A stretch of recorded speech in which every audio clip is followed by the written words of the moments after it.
not have a soft voice, so hopefully you'll be able to hear me loudly and clearly, but if for any reason you're not, just let me know. Thank you for the introduction.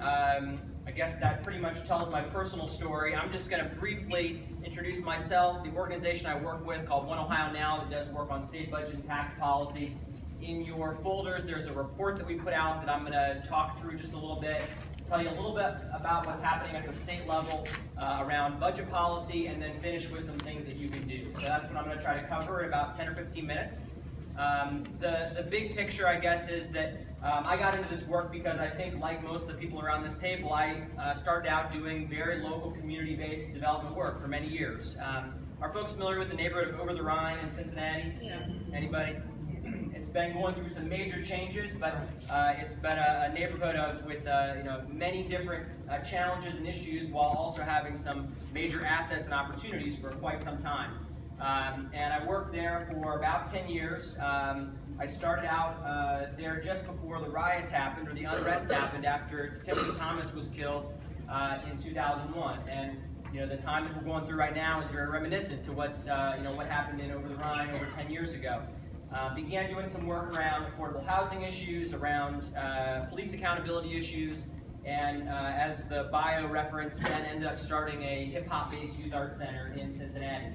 And what I found over time is that I was consistently, I thought, making progress on a housing development. You'd get $1 million development deal done, and it seemed like a really big deal, but in the neighborhoods where I lived and where I worked, you fix up one building, but there'd still be 10 more that needed to be fixed up, and there were still challenges with the community.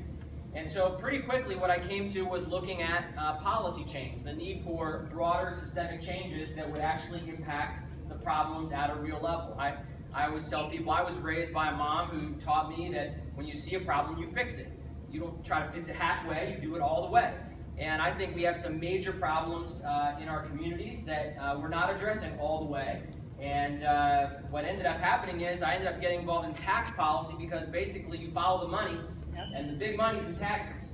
So most people have a general familiarity with their local government. You know who picks up your trash, you know the little local park or the community center. And a lot of folks have a sense of the federal government. People know about the military that protects us, or about other components of the federal government. But the state government's this big thing, and the budget at the state level is a big thing. It's moving, depending on how you do the math, $70 to $120 billion on an annual basis. And folks have very little awareness of what's going on, and yet those are our resources. These are tax dollars and dollars that come from the federal government that we put into a larger system. So I started doing work with this group, One Ohio Now, because it is essentially the tax policy coalition that's doing work on these major issues that I think impact how we move our dollars, and therefore what problems we can solve.